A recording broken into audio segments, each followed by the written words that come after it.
Welcome back to CFB Enthusiasts, y'all. My name is Jimmy. That's Patrick. That's Jacob. Thank y'all for joining us for a special edition of the podcast, College Football Playoff Edition. It is here, boys. Now's the time. Before we continue, though, make sure to like, comment, share, subscribe. We just reached 100 subscribers, so I appreciate every single one of y'all who have shown us support over these past few months or so. It's been great. It's been awesome. It's motivated me for sure to keep on going.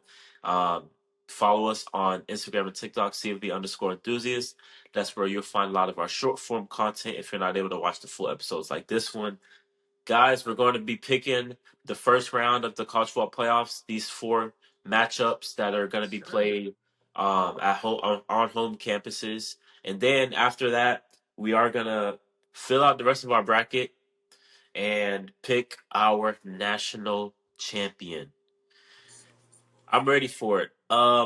We're gonna go chronological order here. Jump right into it. Friday night, we have number 8 Oklahoma hosting number 9 Alabama, a rematch from a little over a month a game a little over a month ago. That's Friday night?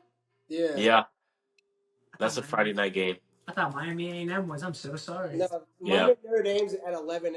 I mean, that's a Miami new. Dame's at 11 on Saturday. Yeah, Bet. So I'll be able to watch the Bama game. yeah. So a rematch from a game in mid-November. I think November 15th. Very low scoring. Both offenses couldn't really do much. Oklahoma, the big difference was the pick six in the first quarter early in the game, and I think it was three really big field goals by Tate Sandell, who's probably the best kicker in the country. They also had that long punt return down to the red zone. They did, yeah, they did. And so that was one of the games where we looked at Alabama. We were like, ooh, what's going on with Ty Simpson? What's going on with Alabama and their offense? Well, I told people all year long what was wrong with Alabama's offense. They're soft. They couldn't run. They even when they were playing well and they beat Georgia and all that. I'm like, they can't run the ball. They're not going to win the national championship playing like this, where all the onus is on Ty Simpson and these wide receivers to make plays 24/7. The margin of error, the better teams you play, that margin of error just closes and closes and closes to where these guys have to be damn near perfect to win and be successful. Remember the first half against Georgia, guys? Ty Simpson was like flawless, and they were barely winning, and then they barely ended up winning the game. He has to do so much, and now whenever that production's not there, the offense looks inept. They can't. They haven't been able to run the football all year, and it seems like they're grasping for straws just to get a first down. And so with this Oklahoma defense, it's looking very tough for Alabama's offense to be able to put up a lot of points here, in my opinion. On the flip side, I mean, I could say the same thing for Oklahoma. They rely even more so on their defense than Alabama does, right? But their defense is even better, elite. They Their blueprint is they're going to play suffocating defense and hope they get short fields from turnovers or even scores by the defense themselves with scuba scores and pick sixes like they've been getting in SEC play. That can win you a lot of games, but damn it, at some point, this offense is going to have to start clicking. I don't know if that's going to happen because we're this late in the season and it hasn't really happened since pretty much Mateers came back from that injury. They rely on their defense, plus they rely on one big play from John Mateer using his legs or one big play from Isaiah Satanga down the field. Other than that, their offense is really bad, to say the least. Their leading Um, rusher has is there a leading rusher 440. John Mateer? It's Blaylock. He has 444 yards. Yeah, and yeah, that's not good enough. You know what though? A big thing that I said earlier in the season was Alabama was not able to run the football effectively. On the flip side, they weren't able to stop the run effectively, especially with mobile quarterbacks. What is John Mateer? A mobile quarterback. And they're going to run a lot of design runs with John Mateer. I'm expecting at A least lot. 10 to 15 rushes from John Mateer. Oh. Because I even went back to watch the game, Jacob. I would say more because I'm gonna say even like in this game, anything that's like I'm gonna say second. I'm gonna say anything that's 3 or less to go is gonna be a QB design run, whether I it's could see that. second or third or even a fourth down. Yeah. And I even went back to watch the Oklahoma Alabama game from last year and Oklahoma was terrible last year. Yeah. And it was Jackson Arnold at quarterback. He rushed the ball up for a bunch of yards a bunch of times. And that hurt Alabama a lot. And I think the same thing rings true this year. So it's gonna be a real close game. It's gonna be a low scoring game. Oh yeah. It's hard for me to see any team getting to 20, but with Oklahoma being at home, I'm giving them the edge. I got OU winning 20-13. Ooh, that's so close to mine. I'm with you on the suffocating defense. I think they're the best defense in the country. We saw them stifle Alabama earlier in the year, and they didn't have our Mason Thomas. They get him back, so that just adds a whole other wrinkle to their defense. I know people are like it's so hard to beat the same team twice, which is true. It's very hard. But I think Venables can still throw so many other looks and blitzes at Alabama that you still don't know what's going to come. I'm with you. I think Mateer gets the ball in his hands a lot. I think he ends up making the big plays in the game with his legs. I think his legs pay dividends. I have OU winning 22-14, but I think it's going to be a dogfight till the end. I think OU's going to do what they do, whether it's a turnover that, like you said, whether it's a pick six or a pick that they take down to the 10 or a punt that they take into the red zone. But yeah, something on defense or special teams will kind of flip the switch for them, and that's what will change the game. So, and Jam Miller's still out, right? I mean, I thought that would make a huge difference at all, but let me see. They released the injury report yesterday because they had to release it yesterday. He's questionable. okay. He's upgraded to probable. Wait. How is this? I mean, that gives him something. Hell, extra body. Jam Miller. Is Josh Cuevas back? Josh Cuevas is questionable. So is Danny Lewis, their second tight end. But Jam Miller's not even on the injury report. I know he's back. As of December 16th, it says he's ready to go. Yeah. He's ready to go? Okay. LT Overton's out, though. That's a big loss. Yeah. I mean, I don't know. Yeah, I don't know. I agree with that, though. OU's defense is going to show up and show out. That's not like Bama's defense is bad. I think at the end of the day, I was talking about Brent Venables being 2-0 versus Kalen DeBoer the other day. I think on Sunday. But I think at the end of the day, Ty Simpson is better than John Mateer. And I ultimately, I think Kalen DeBoer saves his job yet again. And Bama comes into OU and they'll win 21-13. I think Ty Simpson is just a better quarterback. And when push comes to shove in a playoff game, he's been there. Not necessarily played, but he's been there. He was with Bama when they were in the playoffs with Saban. So he knows. He's seen guys get prepared to make a run in the postseason. Right. John Mateer and some of these OU guys have never seen that. One big thing to look for in this game is the kicking situation. Oklahoma has the best kicker in the country. Alabama's kicking situation, shaky at best. Isn't that Bama, though? That's just Alabama. Is Alabama football really Alabama football if they don't have a consistent kicker? With the exception of like the 3 or 4 years they had Will Riker. You're right. That is true. That's very true. because he's the NCAA's all-time leading scorer. Yeah. The one thing that I want to touch on real quick that I think is going to help Mateer though health-wise is he did just get these 2 weeks off. So that's 2 more weeks he can rest. But either way, Yeah. either way.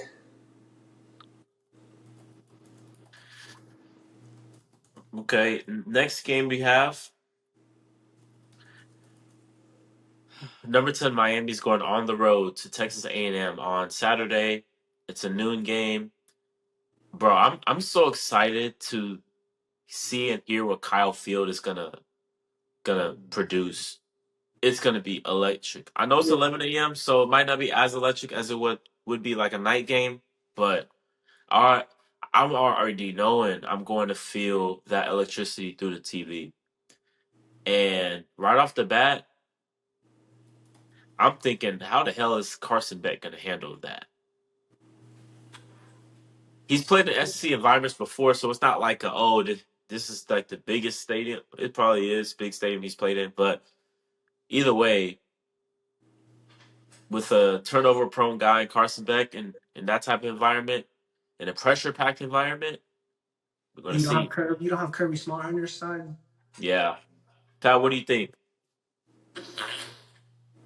About Carson Beck, right?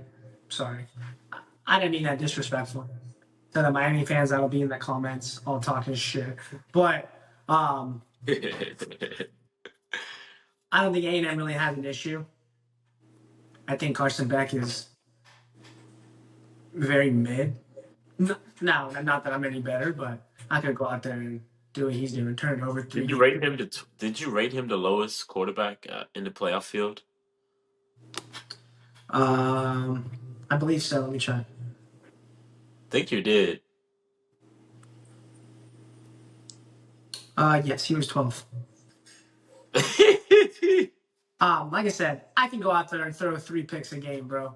But not Marcel's not as bad. He also has 3 years younger, so gotta give him the benefit of the doubt there. But I think A&M's offense is more explosive.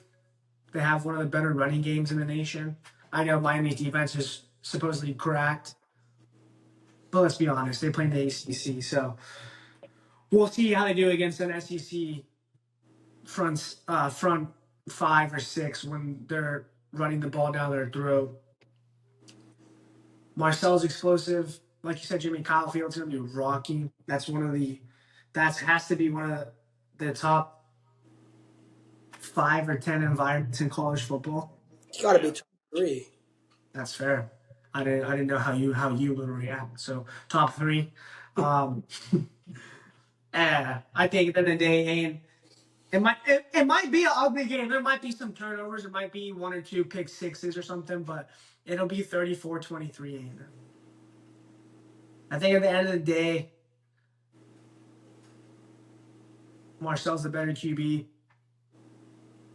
Push him to shove, he'll have one of his better games of the year. If he's throwing a lot, but I don't know if he'll throw a lot. I think they could just use it more of like a dynamic run game with short passes. We'll see. I don't know.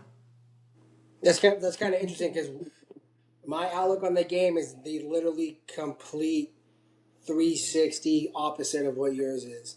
That's funny. You think A&M's gonna win by taking deep bombs? Yeah, I feel that. No, I think Miami's D line is physical, and I think this matchup for A&M is the worst matchup they could have drawn. Because A&M's MO is running the ball. Miami's MO is stopping the run. At ACC. So based on how it goes, like if Miami does what they're supposed to do and they force Marcel to pass and they force him to make plays with his arm, I think Ruben Bain gets a couple sacks. I think they jump on Marcel and get turnovers. And then Jimmy, to your point, I actually think as loud as the environment's going to be, I think Carson Beck has been here before. I think he's been in playoff games. I think he's been in semifinals. He's been in big SEC games. I don't know that the environment really rattles him. Personally, I don't think it affects him too much. I think he's going to make plays. A&M's DBs are sketchy, and I'm curious how Malachi Tony exposes them. Because Malachi's a stud. You're right. Their Like, secondary is very sketchy. yes, their front seven and they get sacks and they get pressure on third down, but their secondary is sketchy. And the thing is too, their tackling is poor. Poor. And Secondary. but what Miami does good though is Miami's balanced though because they also run it for about 150 a game. So I mean, their O line is good. Like their O line is good. So I have Miami winning 31-20. I think they make a couple more plays and their defense gets after Marcel and stops the run and forces him to throw, which is probably what A&M doesn't want to do. So I got Miami 31-20. How do you think Carson Beck? Saying Doug, I literally just talked about I it. think Carson Beck's going to be the difference in the game. Exactly, for the worse. That goes to my point that I was gonna make. I'm glad y'all made it. This game is very, very interesting, and it's a lot closer than people think. Yeah. Both these are two of the best O lines in the country, by the way. I think have they announced the Joe Moore Award? Yes, it's Oregon, Indiana, and Iowa. is it Iowa? Yeah. A&M and Miami very well could have been on that list as well, I believe. They're both very physical up front on offense. On defense, they both have hellraisers. Ruben Bain on one side, Cassius Howell on one side. That Ruben Bain Marcel Reed matchup is going to be nice. Yeah. I can't wait for that. And I think Texas A&M got exposed a little bit against Texas on both sides of the ball. Yep. And I think Miami's going to take advantage of some of the things that they saw on Black Friday and implement that to their game plan. I think Malachi Tony is going to have a good game. He's electric. He knows he knows how to get on. He's just a football player, bro. Like you could tell, he's just a football player. I think one of the early games of the year, they were talking about how Malachi Tony and Carson Beck were working with each other, and Carson Beck was like, "Bro, this is one of the smartest dudes I've been around. He's a fucking freshman." So I think he's gonna make a lot of plays. Both lines of scrimmage are really, really solid for both teams. That brings the difference down to the quarterback play.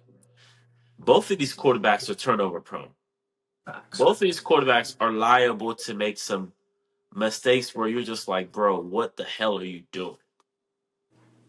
Both of them have shown that this season, as good as they've been. They've both shown that this season.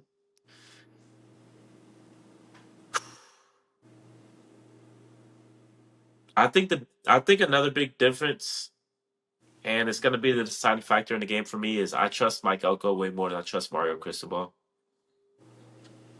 Yeah. So until Mario Cristobal wins one of these big games, I'm not going to pick him to win a big game. So give me Texas A&M winning 31-23. It's going to be a very fun game. A very fun game. Can I ask a question and play devil's advocate here for a second? Yeah.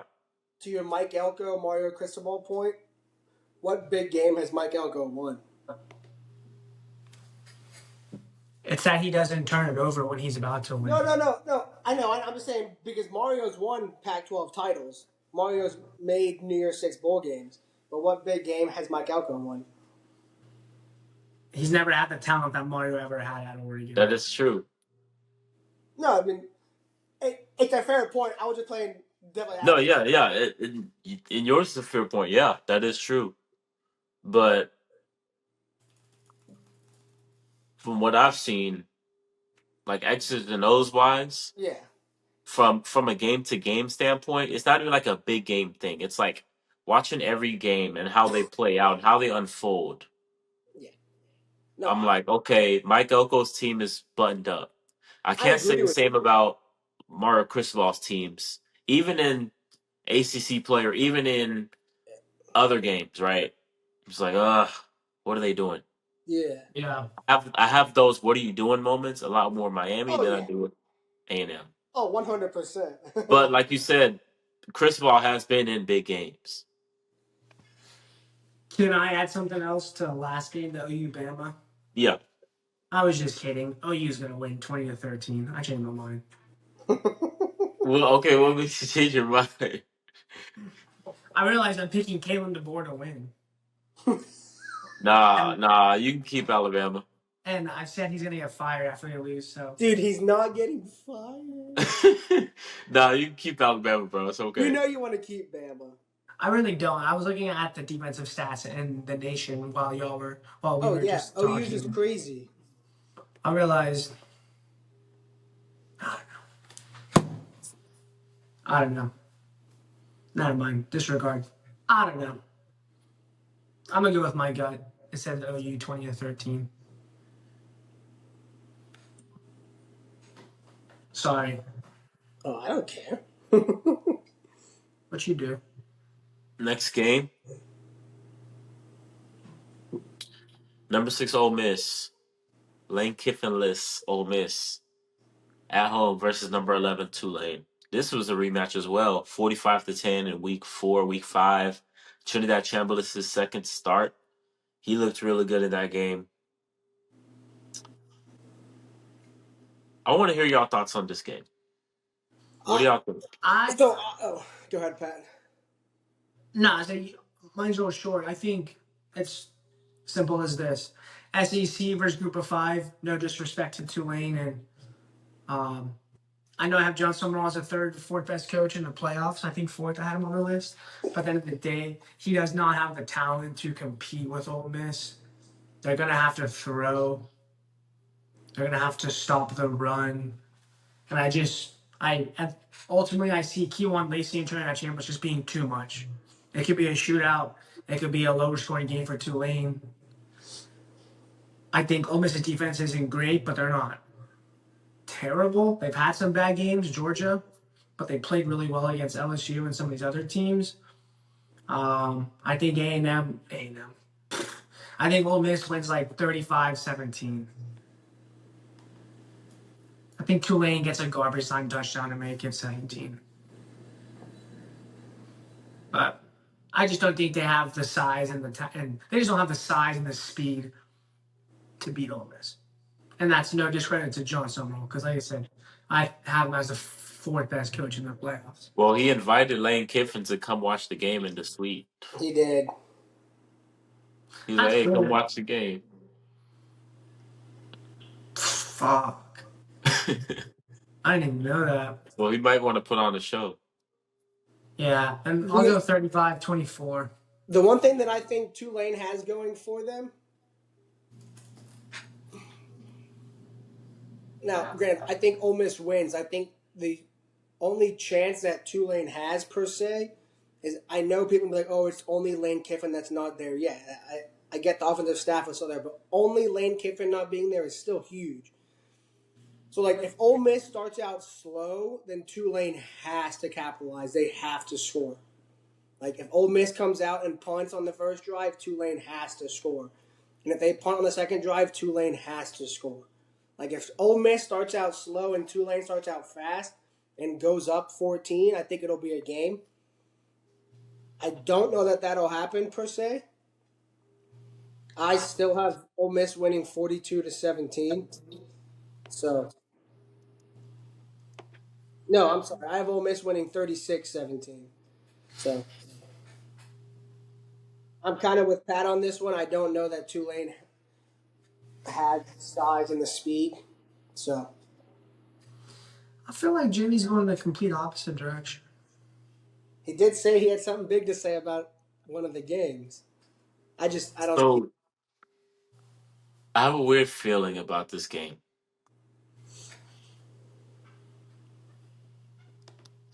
Ole Miss, over the past 2-3 weeks, have been dealing with their head coach leaving, going to LSU, an in-conference rival, and it's fuck Lane Kiffin, all this, all that, and Pete Goldie's taken over, and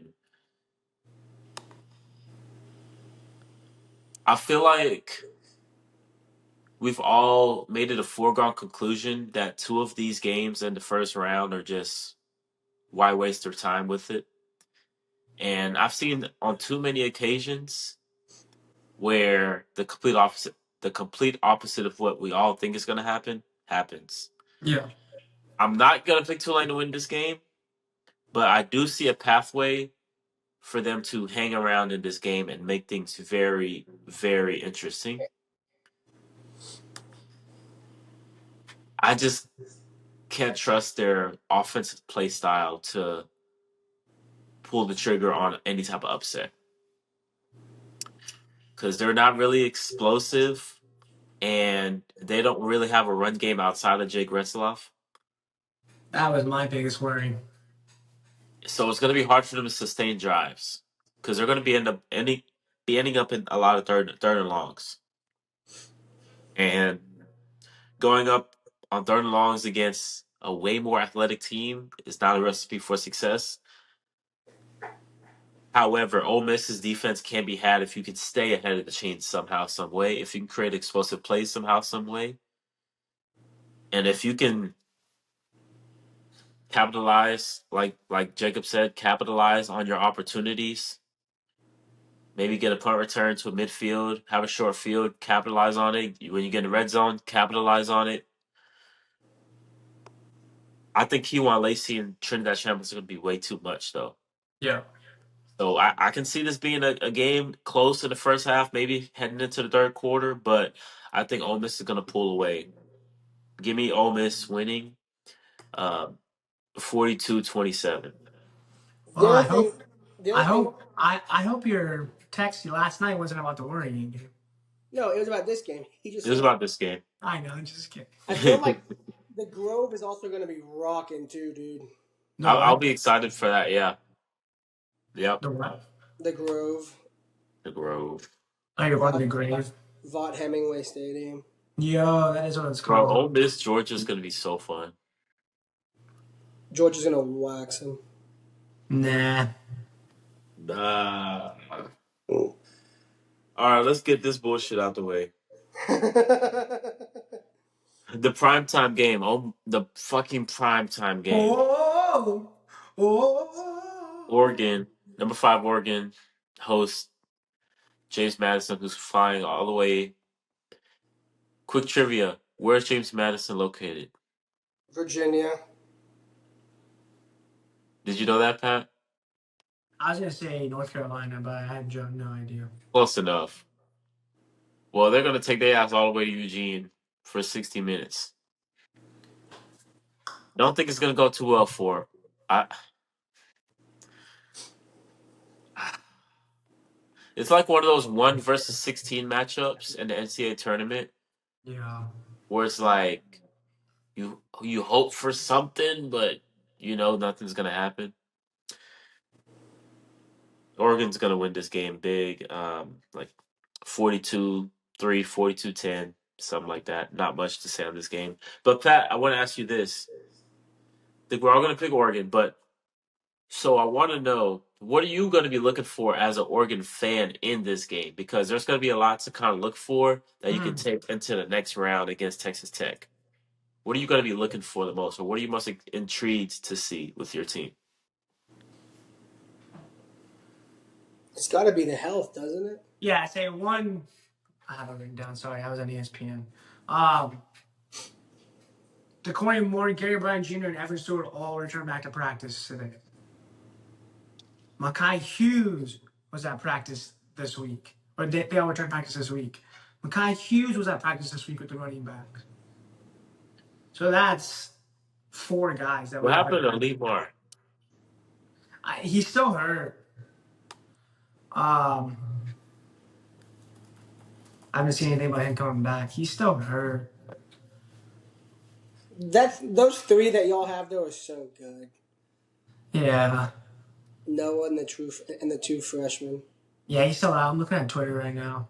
But I want to see the health of those 3, and then if Makai Hughes is just there for depth as the 4th.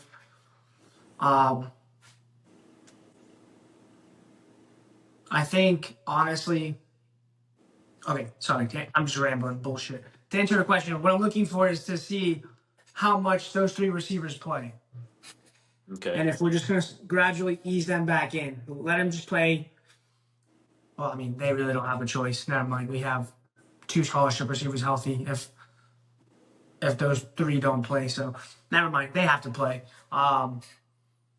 We'll have Jeremiah McClellan and Malik Benson. That's it. That's all that's healthy. So those 3 receivers have to come back, or we'll see a lot of Kenyon Sadiq and Jamari Johnson again and Cooper Perry. But I think I want to see how much those 3 play if they're eased back in, which I think they should be.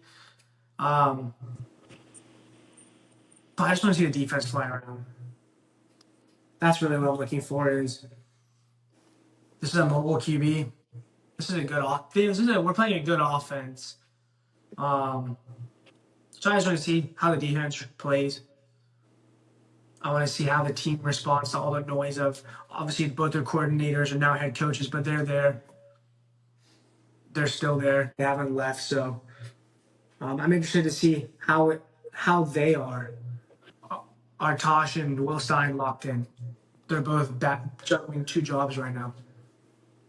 Coordinators and head coaches. That is something to look forward to. Yeah. So I think ultimately the defense will be fine because Dan Lanning still has a huge say in it, but they're also co-DCs. Chris Hampton is the new full-time DC, and then Tosh, they're co-DCs this year. So the defense, I'm not too worried about. I'm just worried about. I just want to see what the offense does and see how the defense flies around it. But I want to see what kind of offense they run. I don't think they're going to show much. Don't want to pull out all the stops before Tech, but you also don't want to play too conservative versus James Madison's offense. Fair. Yeah. I But I think it'll be 45-6 already. There we go. Yeah. Jacob?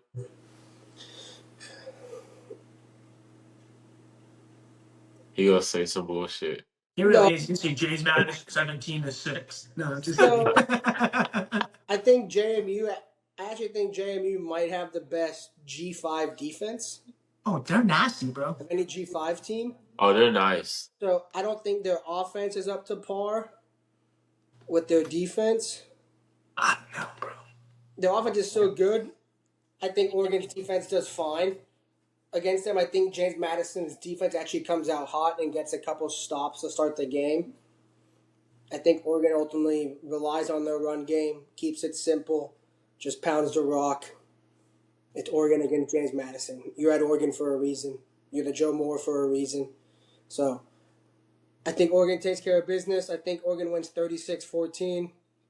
I think they pretty much just tote the rock most of the game, keep it simple, don't take a bunch of shots. Just like Pat said, get those receivers back in, acclimated, give them a couple catches early, then later on in the game, keep them in the flow of it, but just run the rock, be physical, and play Oregon football. So. Yeah. I like it. Jimmy, what do you think? You think James Madison wins? Nah. 42-10. That's right. Yeah, 42-10. and I haven't talked any shit all week. I don't want to talk any shit. Like, there's no reason to. James Madison's a good team, but at the end of the day, they have to pull off one of the craziest upsets to win. So I have respect to them. Happy that they're here. I have nothing bad to say about them, and I will say the Oregon Twitter and the James Madison Twitter has been hilarious the last week and a half, 2 weeks. Oh, yeah, that's been fun. There's no hate, so it's all just fun and games. It's all been funny. Respect to them, shout out to them, but at the end of the day, I think we know. Did y'all see the one where it was the James Madison account, and they posted a video of Oregon going in slow motion? It was a slow-mo video. They're like, these things are slow as hell. Yeah, I've seen a bunch of those. They really took a low blow earlier this week. That same account tweeted out saying James Madison is a 2-time college football champion. Oregon's lost 2 times, so that one kind of hurt. But other than that, it's been all. I saw that one too where they were touching the sign going out onto the field and it said, "Rest easy, Notre Dame. We've got you, brother." Oh shit, that's funny. All right, guys. Let's pick our national championship. I will start it off. So from there, I think Oklahoma loses to Indiana in the Rose Bowl. It would be the Rose Bowl. So I think they lose to Indiana in the Rose Bowl. I think that Ohio State beats Texas A&M in the Cotton Bowl. Yeah. I think Georgia beats Ole Miss in the Sugar Bowl. I think that's going to be another really good game. Great, And crazy then, rematch. yeah. And then I think Oregon beats Texas Tech, who has a bye, in the Orange Bowl. So moving on, we have Oregon and Indiana, and then we have Georgia and Ohio State. Two insane matchups. I got Georgia beating Ohio State in the Fiesta Bowl. And then I got Oregon upsetting number one Indiana in the Peach Bowl.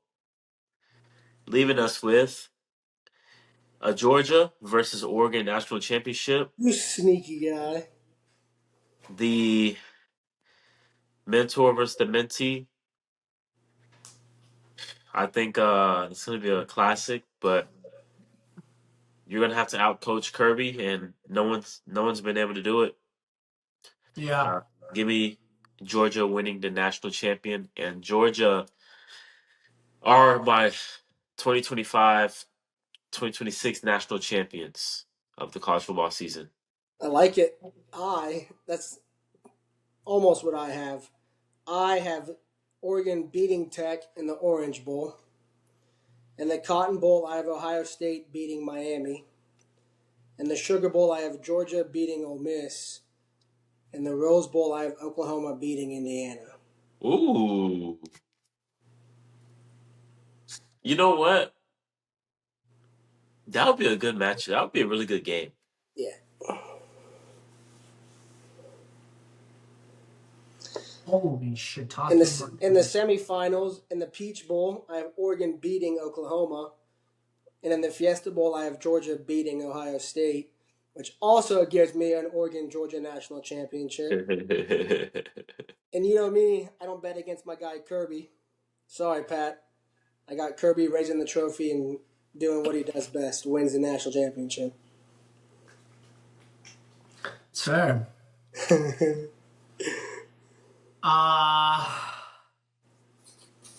I as well have Oregon beating Tech.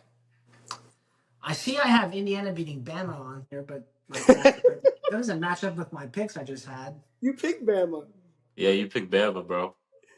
Nah, it says OU 20-13. Oh, okay. But now I'm gonna go back with my original Bama pick. Okay, so you're back at Bama. I'll go back to Bama 24-13. That's the last time. You guys cannot let me.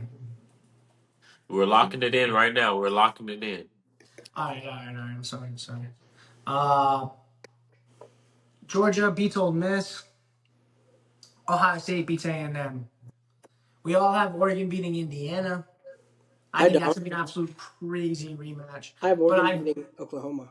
I ultimately think, oh yeah, if we were to match up again, not coming off a bye, we have a good chance.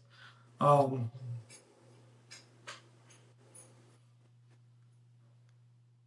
have Ohio State beating Georgia. What? And then Oh, okay. I think Ohio State's defense is better this year. I think that'll be the deciding factor. Boo. Sorry. I don't know. Dude. Nah, you're good. Keep your pick. Don't let us influence you. Yeah, don't let us influence your pick. And it's still Kirby Smart, you know. That's the only thing. And it's Gunnar Stockton. So you got Ohio State, Oregon national championship. rematch from last year's first round slaughter. At the end of the day, I get it. At the end of the day, Day loses. And give me my man, Dan Lin. Brings the first national championship ever to Oregon football. Y'all might as well build a statue if he does that. Oh, I mean, yeah. Like the first one, yeah. That He statue played- will be outside. He essentially has a lifetime contract. Every year he makes the playoffs, he gets a 1-year extension on his deal. Does he really? Yeah. So does Damn. Lane. So does Lane Kiffin now. Yeah. So, and he's made it clear he never plans on he plans on retiring there. So, as long as he keeps winning, yeah, he'll just keep getting a 1-year extension on his deal. I think he gets a 1-year extension and then a little raise. But I know for sure the 1-year extension every year makes the playoffs, which I honestly love. Man, this would be a good playoffs. How many I'm so points? excited. Are y'all looking at the ESPN app? Yeah, I'm on there. How many points do y'all have scored in the playoffs? Oh, I didn't even know that was I never picked the tiebreakers. Oh, in all the 11 games, I normally do the tiebreakers, but normally ask what would be the Right. score in that one game, but not the entire playoff. I don't know. Probably like how many games is it? 11? Probably Yeah. 500 points. What did that average out to? Like 55, 50. No, you have 500. It'll average out to like 47 points a game total. Over under? Yeah, maybe a little more. Yeah. 550. I have 685. 685. I just think the first round, some of those matchups are going to have a lot of points. Two of those games could have a lot of points scored, so that'll shoot it up. That is true. But if you think about it, though, really, let's say Oregon wins 42-17. That's 59 points. Let's say Miami A&M is 30 to 24. That's 54 points. So I think the points will be similar every game. Just depends on the who scores, what the scores are. Yeah. I don't know. For that to happen, there would have to be an average of 62.27 points scored in a game for mine. That's a lot. That's high. Jimmy, yours would be. That's fair. 45. It's like 21. Mine's That's like 24. Ooh, That's like hold on. 24, 21. I have 528. What does mine come out to? I don't know. Oh. It's a good question, man. I wish I knew. 48. I'll take it. Yeah. Guys, Yes, sir. hold on. What's wrong, man? It's okay.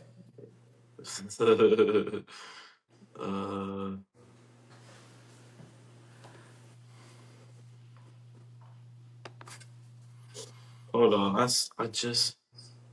Oh.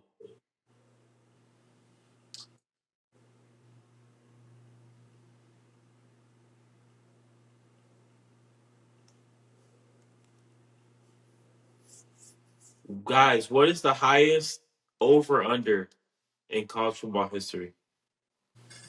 78. 78? What is the highest over under in college football history, and what were the two teams? Is it higher than 164.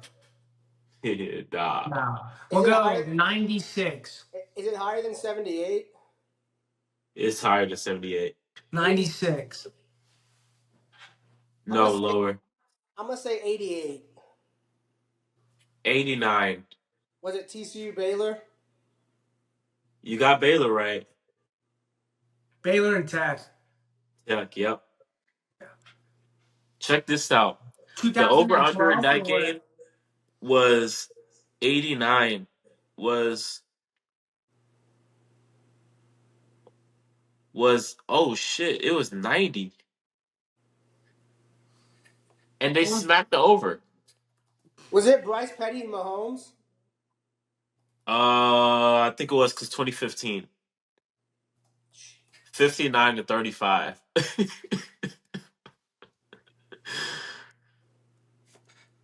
Let me see. It had to have been Mahomes. Bro, I was watching Baker versus Mahomes. Bro. I was Yeah. watching that game, bro. That shit was silly. Oh, it was Mahomes versus Nick Seth Florence. Russell. Y'all remember Oh, Seth Seth Russell? Russell, yeah. Then he Yeah. broke his neck. And then that's when Nick And then Florence came. Was it Stidham or Nick? Oh, yeah. Jared Stidham. Because Nick Florence was after both. Florence was there. Yeah. He was in between Russell and Petty. He started for 1 year. Yeah. Oklahoma State and Baylor in 2012 was 88. Wait, who? Oklahoma State and Baylor in December 1st of 2012, the over-under was 88. Yeah, I just saw the top 5 over-unders. They're all Big 12 games. Yeah. West Virginia and Baylor in 2013, 85. That's crazy. November 16, 2013, Baylor and Tech, 84. And then September 26, 2015, TCU and Tech, 83.5. I These remember final that scores are game. insane, bro. Yeah. Read that Peak TCU Big 12. text. OK State and Baylor, the over-under 88. OK State won 41-34. West Virginia and Baylor, the over-under was 85. They played basketball. The final was 70-63. That was a Geno Smith game. Yeah. Yeah. He threw And like then 8 touchdowns. I didn't. Baylor beat Tech 63-34 the next year, and then TCU beat Tech 55-52. Yeah. Speaking of Geno Smith, That was the tip to Aaron Green in the end zone. Aaron Green. Yeah. I was watching a 6-minute montage of Tyrann Matthews college highlights. I didn't realize LSU played West Virginia twice. Yeah. They did home and home. Yeah. Oh, what? I totally forgot about that. Yeah. Team was cold, bro. Seven Bailey, Geno Smith, Tavon Austin. Morris Claiborne sniped a pick off of Geno. So did Tyrann. I remember when they dropped 70 on Clemson's head. In the Orange Bowl. Back when they were in the Big East. Back when Dabo was a good coach. I'm kidding. He's still a good coach. Hey, Geno went crazy. Geno did go crazy, bro. What happened to Geno, man? He's ass. they ain't right back. Bro, bro, he had a crazy career. Yeah, he was one of those guys that was crazy in college and not. I mean, there's a lot of guys that were great in college and they don't translate to the NFL. It's not like he's been terrible in the NFL. He's been pretty bad. He had a good run in Seattle. He did. Yeah. Pete Carroll also sucks, in Oakland, so. But yeah, he has. One last trivia. Ryan Day has. This is an easy one. Ryan Day has had 6 Heisman finalists since he's been at Ohio State. Name all 6. As the head coach or just as OC head coach? As a head coach. Jeremiah Smith. Last year? No. Julian Sanger. Okay. Chase Young. Yeah. Justin Fields. Who'd you say, Pat? Oh, I guess Zeke was Urban Meyer. Zeke was Urban Meyer. Justin Fields. Yeah. Justin Fields twice. Or does that not count? It doesn't. No, there's 6 players. Nick Bosa. No. I don't think so, no.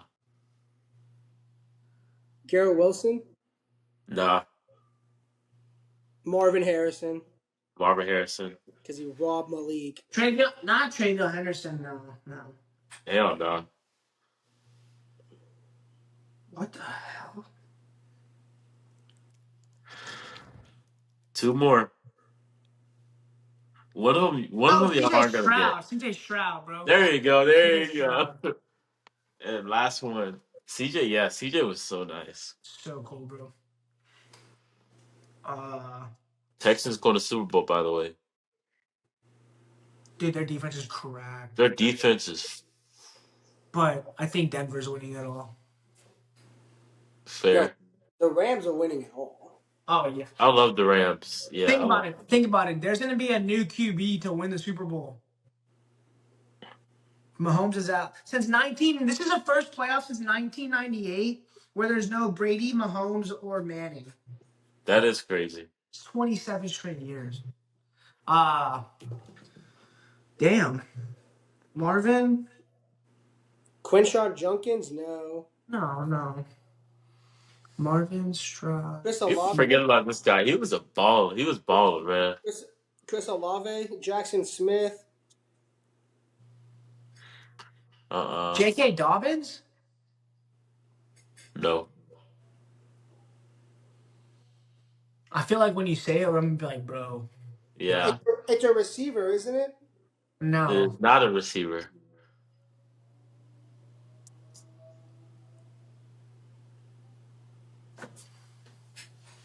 It's not a He, quarterback. he had one great year at Ohio State. Is it Will Howard?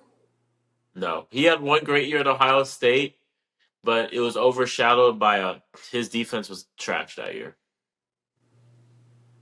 Was it Devin Brown? No, right? Fuck? I'm just making sure I'm not tripping. Devin fucking Brown. Where's he at? He's not there anymore, right? Where's he Nah, at? he went to Cal and then he's in the portal again. Jeez. It's not a quarterback, and Fuck, bro. it's Who was the QB before Stroud? It was Fields. Justin Fields. Yeah. Oh yeah, duh.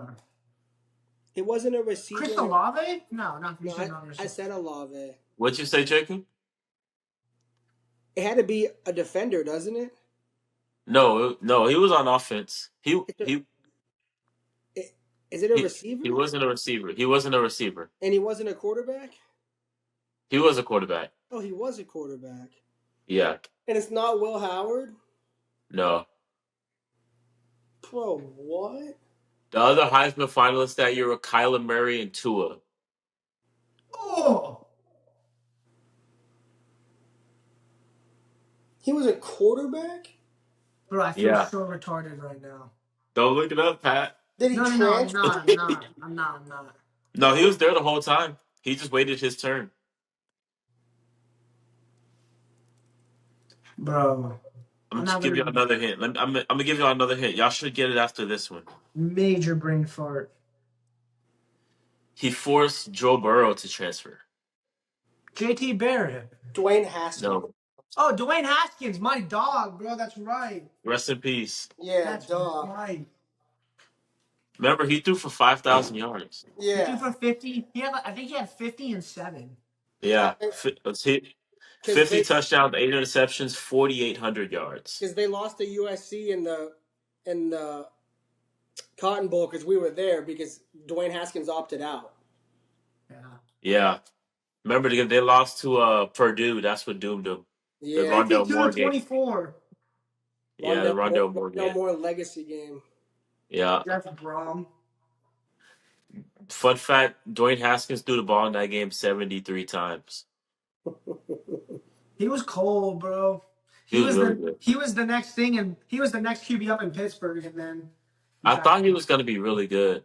Like, even in Washington. I think he was. I think Jay Gruden is just that dog shit of a coach, bro. Think He about was it. there. Washington had Jay Gruden as a head coach, and his assistants were Sean McVay, Matt LaFleur,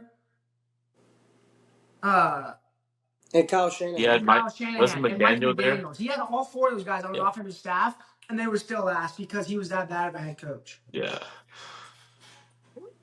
Like, those are 4 offensive gurus, bro. Oh, Dwayne Haskins, man. Yeah, bro. He was drugged, wasn't he? Yeah. I heard something about it. Yeah, that's sad, bro. Because he was cold. He was nice, yeah. But we went down the rabbit hole. But that's gonna wrap it up, y'all, for the pod. Oh, you have something? I was saying, speaking of Dwayne Haskins, I remember on CFB revamped on the PS3. I was Ohio State's offensive coordinator for a year with Dwayne Haskins. I went to Boston College for a year, went 9-3, and then I went to and then Oregon hired me, and I was there for like 15 years. Wait, whatever happened to that one? I still have it. It's the revamped one. Oh, I thought that was the one that I deleted on accident. Oh no, that I was Oh, I 7 thought years. you deleted one on accident. I was Yeah. 7 years into Oregon one that you deleted. Yeah. Bro, Oh man. All right, y'all. That's gonna wrap it up for the pod. College football playoff edition. Made our 4 selections of the games. Picked our national championship. I picked Georgia. Jacob picked Georgia. Pat picked his Ducks. So we're gonna see how it all plays out, man. And we will be back on Sunday to recap the games that were played this weekend. And then obviously next Wednesday we'll preview the second round games. But other than that, make sure to like, comment, share, subscribe down below. Follow us on Instagram and TikTok. I'm Jimmy. That's Jacob. That's Pat. We are out. Peace. Okay. We'll probably talk about Texas too later down the line, but yeah. oh, I'm down. I'm down. Yeah, I'm down to come.